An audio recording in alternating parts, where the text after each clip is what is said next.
Everybody. Welcome to a brown bag lunch. I don't even have my lunch because it's late. I'm in the Montreal office right now and we've ordered lunch. So hopefully my brown bag lunch will arrive while we're talking. So those of you, I'm seeing a lot of familiar names. Thanks for joining us again. I'm Michael Lutzman, one of the managing directors of Opinion Wine Club. And we haven't done one of these for a while, have we, Kim Chen? So we have Kim Tian Hun on the board. She's operating this and letting people in as they come. We have over 40 people signed up for this, so I think people have been wanting these, and we've just been so busy over the summer that we haven't had time to do them. So we'll keep doing them. Today we had hoped to have Katie Jones with us today, but unfortunately Katie is looking after her husband Jean-Marc, who has not been well lately, so she needed to take care of that. So luckily, the man, as we've just discussed, the fellow that does absolutely everything when Katie doesn't have the time to do them, is Simeon Oakes. He has joined us. He is untitled because if that were the case, then he would only do a certain thing. So exactly. Without a title, you do everything that you're told, right, Simeon? Yeah, pretty much. Right. Pretty much. So we're here specifically to talk about the herbarium that is Jean-Marc's wine that's on page 2 and 3 of the offering. We're in 297 right now. And I have to compliment our graphic artist. I think this is a beautiful spread and she's done a wonderful job. Jenny did a great job of creating this thing. And so let's talk about it. And on these, we tend to be 20 minutes, but if people have questions and they're engaged, please ask them in the chat and we'll do that. Hello, Carl. Nice to see you, man. And I'm going to go right over to you, Sim, and you can talk about the herbarium. And you are literally sitting in the garrigue, and I think that is kind of the focus of this wine. So over to you, sir. Sure. So I am currently in one of Katie's vineyards. As some of you might know, there are actually two Domaine at Domaine Jones. There's Katie's vineyards and there are Jean-Marc's vineyards. And the wine that we're talking about now, which is the herbarium Grenache, is specifically one of Jean-Marc's wines. However, the reason I brought you to Katie's vine is because it's one of my personal favorites. So I don't know if you can see what I can see, but it's the most stunning view from up here on the hills. And it's one of those vineyards which have been quite literally carved out of the garrigue. Now, what does garrigue mean? It's an old French word which means everything that you can see up there. So wild shrubs, very kind of inhospitable, spiky bushes and shrubs, okay?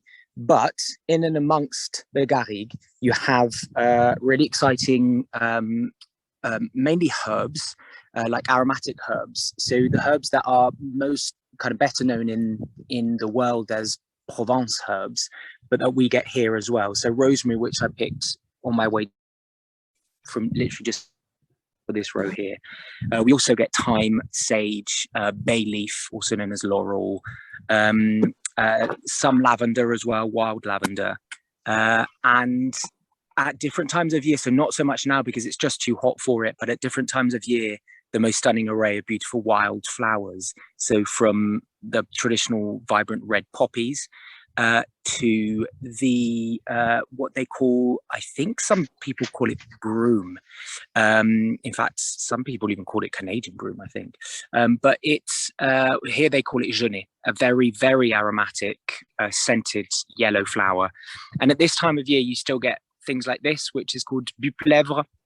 Buplèvre has a very strong smell and makes a very delicious honey. And then this is a wild fennel. So it's that kind of thing. So the garrigue tends to be quite a kind of, it's very difficult.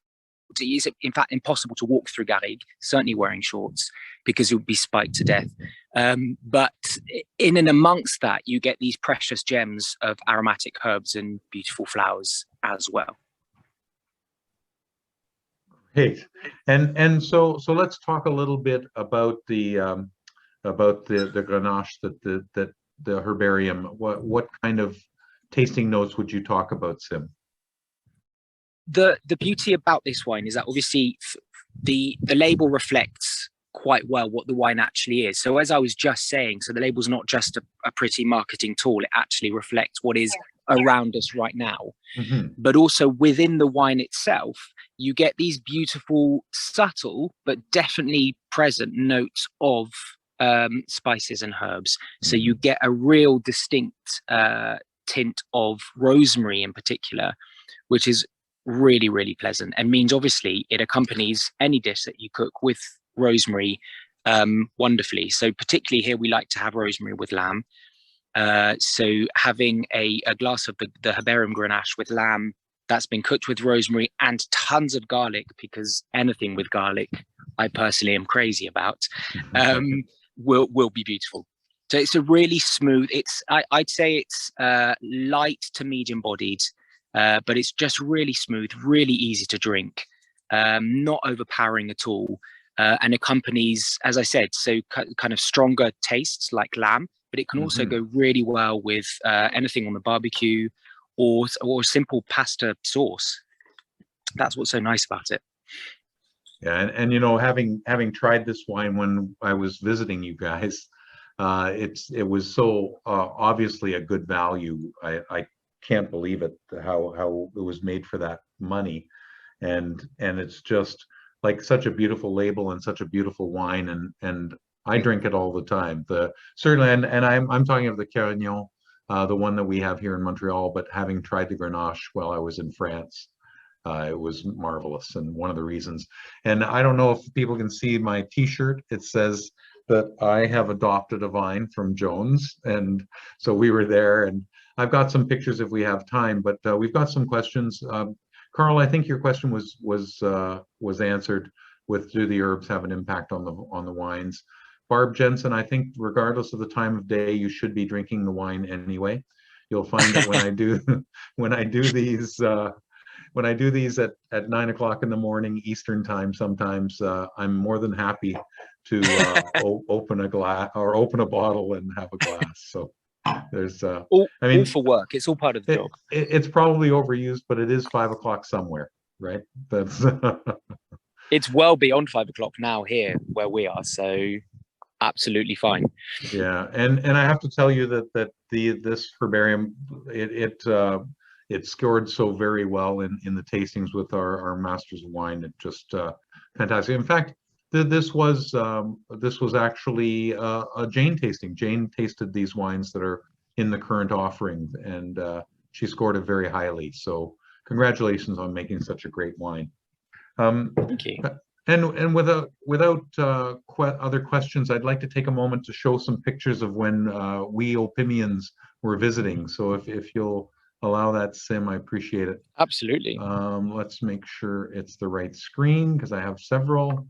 Is everybody seeing that screen? So, and I cannot see chat while I'm sharing my screen.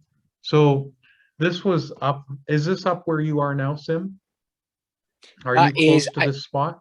I'm not far. Nothing is far in Touchon. Yes, but that's actually, right. if you can see, I don't know if you can see with the picture on the screen, but it's literally just over there behind that hill. So yes, right. As the crow flies, it's very close. And I know that Jill is on the call, and she is in the center of this picture as well. And so they set up this beautiful lunch for us in the underneath these trees up in the vineyard. I got to drive in Diane with Katie up the hill. It chugs up that hill, I have to say. You made it up. That's right. And you can see how lovely this is. Like, this is what it's like to travel as an Opimian, that our producers treat us like royalty. This is actually one of the vines that we adopted, and we've called it the Opimian vine, Canada A. And we were able to name one of the roots was specific to us, and I named one after my granddaughter Frida. Really neat. Yeah, I saw Frida recently. She's doing really well, by the way. Yes, that's great. And do you know that particular vineyard is where the Perle Rare comes from? So the top Syrah that's also in the catalogue comes from that vineyard. So some of your grapes will be going in the very best wine that we make. That's so cool. And you're welcome, Opimian members. that my grapes are going in. No, so and this one, of course, there's Katie and in her usual exuberance. Absolutely. And that is Diane, the car behind her, and everyone will recognize Anais and that happens to be me. Boy, tell you, the camera adds 10 pounds. That so, and here are a couple of the wines on Diane, and that you can kind of get a sense of how high up we are by there, and the car brought us upward to the vineyard.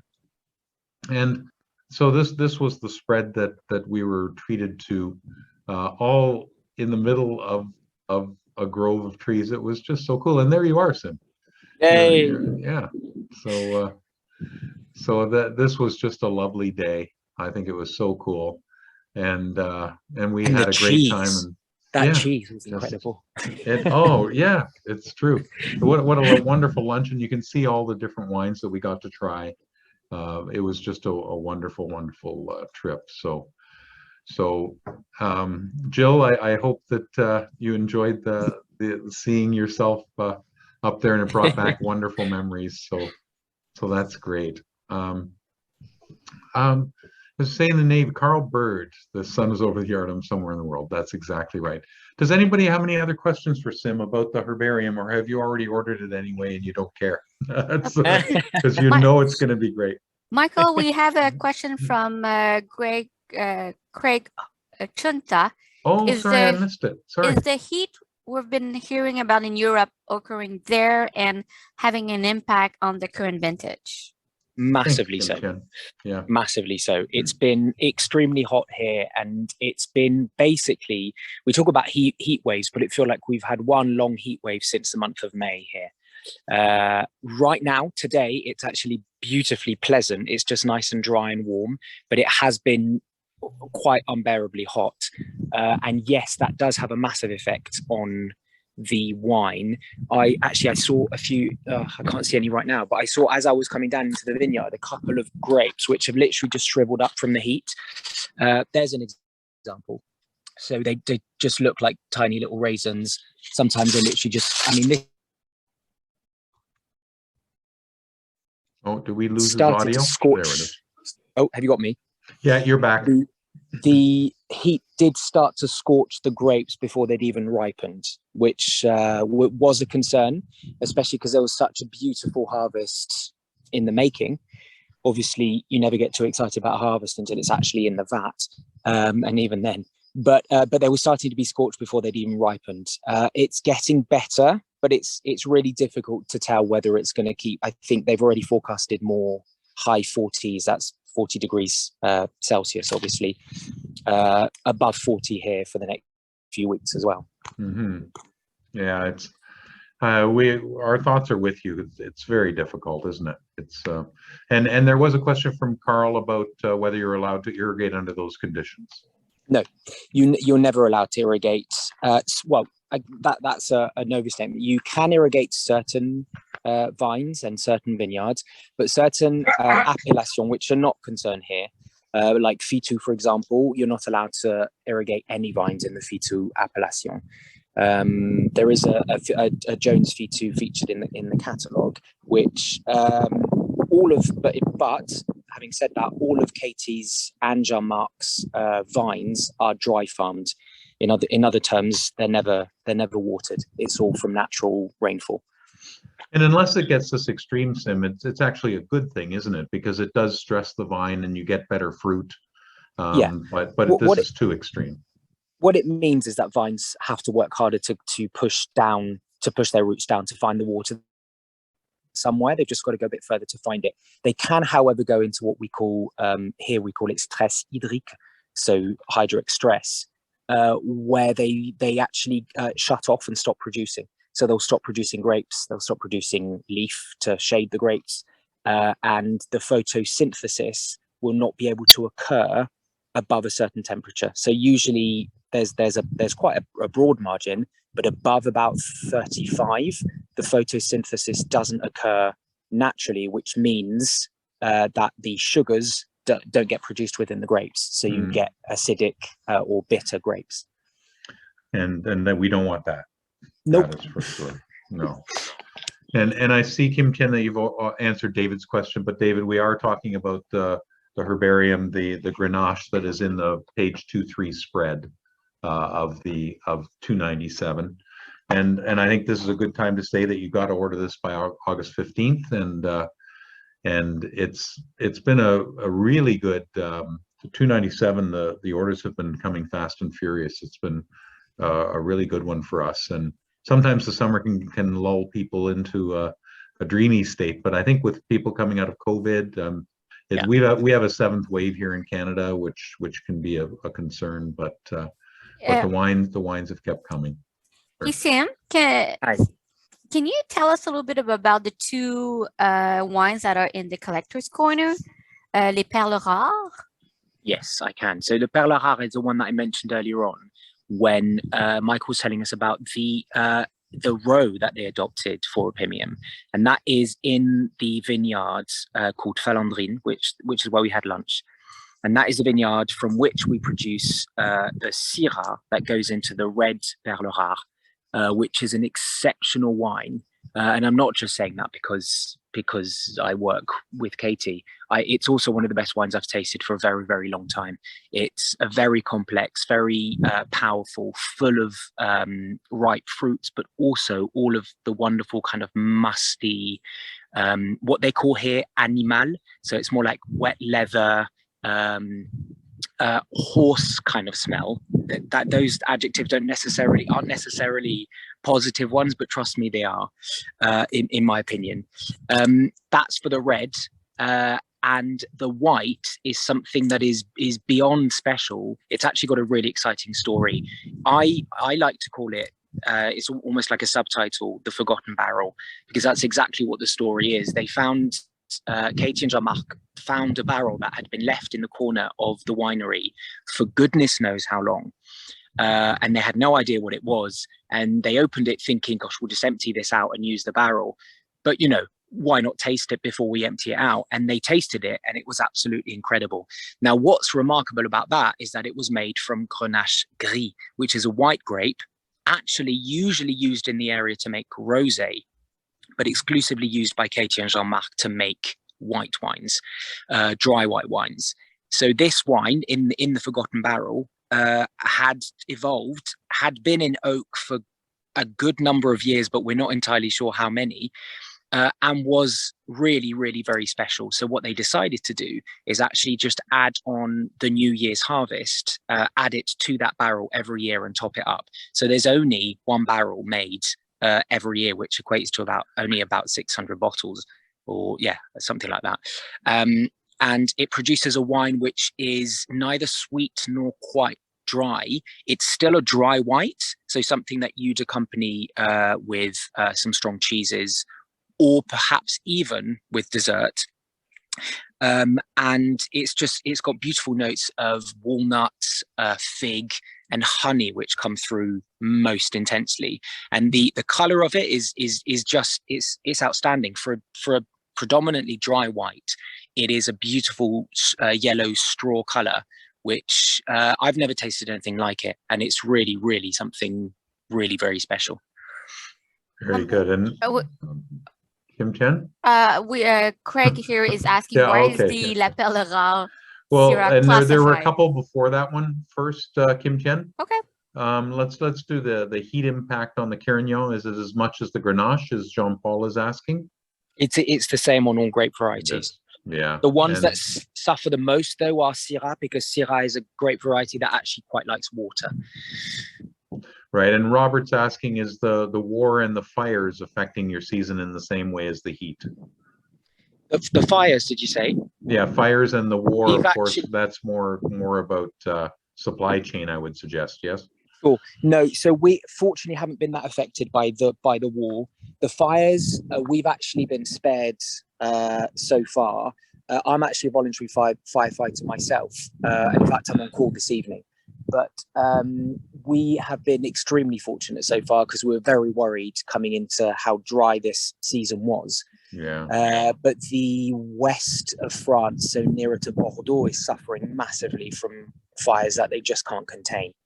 But here at Domaine Jones and in Touchant, we've been spared so far, and we're really hoping that that's going to continue. Right. And Craig will wait one more time, because Carl's had his hand up for some time. So if you want to unmute yourself, Carl, and feel free to ask your question. Sure. my thought is that it would be fun to compare Jean-Marc and Kate's Fitou. So it would be interesting in the future to see a mixed case of 3 bottles of each or something. In the meantime, anybody in the Montreal area who wants to share those cases. But that's actually really good. You saying that reminds me that you've got, if you want to do a comparison, you can do it with the Grenache. So you've got Jean-Marc's Grenache, which is the featured wine, and you've also got Katie's Grenache, which is her kind of signature choice. Okay. And they're remarkably different. They're both beautiful, but they're just entirely different. And it's actually really exciting to see how you can make 2 very different wines with the same grape variety and sometimes even the same grapes. And you'll see. So anybody in the Montreal area who's interested in maybe sharing a case of each, and then we can split it up, and that would be fun. Great idea. That sounds good. And then finally, Craig, thank you for your patience. Why is the La Perle Rare Syrah classified as a vin de France?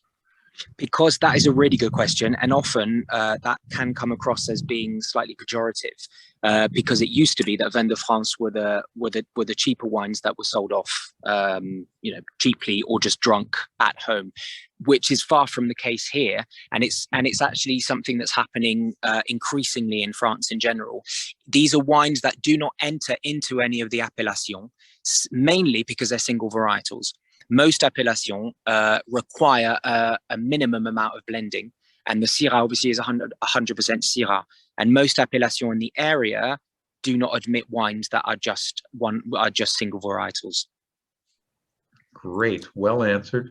And Barb, you did taste both and love them both. Yeah, and I can say that they lined them up when we were there and enjoyed every single one of them. It was terrific. Mm-hmm.